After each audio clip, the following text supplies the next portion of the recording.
Hi guys, a very brief video this morning. This is a look at the Survival Edge by Cold Steel.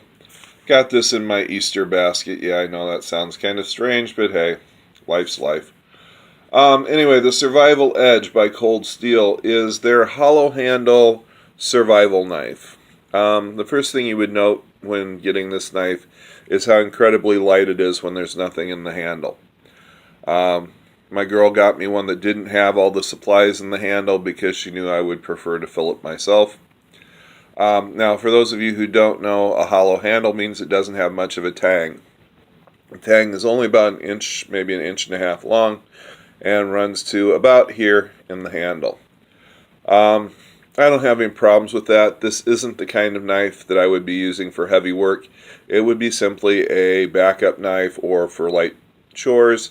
You can go on Cold Steel's site and other people's site and see the destructive tests that some people put this through. They baton with it, they torque the blade, they do all that kind of stuff.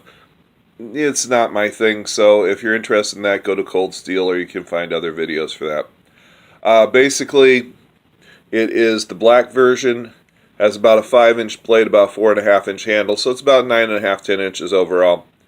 The handle has these O-rings on it that are supposed to be to improve your grip. I guess you could pull them off and use them for other things if you had to. The chamber, the hollow part of the handle, would be fairly waterproof since one of these O-rings is right at the cap. So you could put something in it that you would not necessarily want to get wet, like matches, that kind of thing. I did find out that it will hold a roll of quarters in here, which, $10 in regular quarters, or I have some silver quarters, which would, increase the value somewhat, if that was something you wanted to do kind of as an emergency stash type thing. It also comes with this small ferro rod. I haven't tried it yet. I've seen other people use it, and it seems to put out quite a bit of spark. And comes with the plastic, I'm not sure what Cold Steel calls it, but basically it's a plastic sheath. Has a drain hole in the bottom, belt clip, and it actually does hold everything very nicely and snug. Whether it will continue to do so or not, only time will tell. But for right now, I'm not unhappy with it.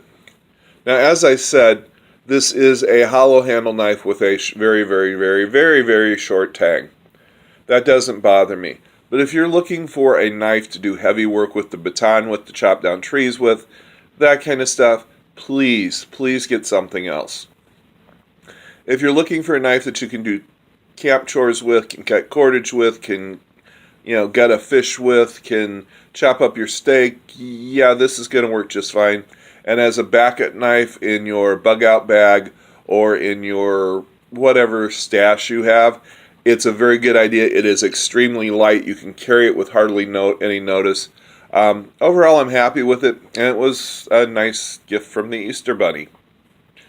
My Easter Bunny is very tactical at times. Anyway, this was a brief look at the Cold Steel Survival Edge. One last thing, it does have a 90-degree spine for striking the ferro rod. That's it, pretty much. Simple knife, simple sheath. Not a bad price. I think they run right around $25 or so. I haven't really checked in the last couple days. But overall, I'm very pleased. It's not a Rambo knife. It's not the big monster that we all saw when we were kids, at least if you were my age. It's just a light-duty, tactical survival type knife.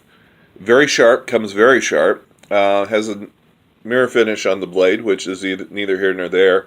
I have found that mirror polish, though, does tend not to rust as quickly as a satin finish. So, anyway, I'm going to go back to having my cup of tea out of my TARDIS mug. I'm sorry, that's a Dalek mug. And you guys have a good day. Thanks for watching. Bye.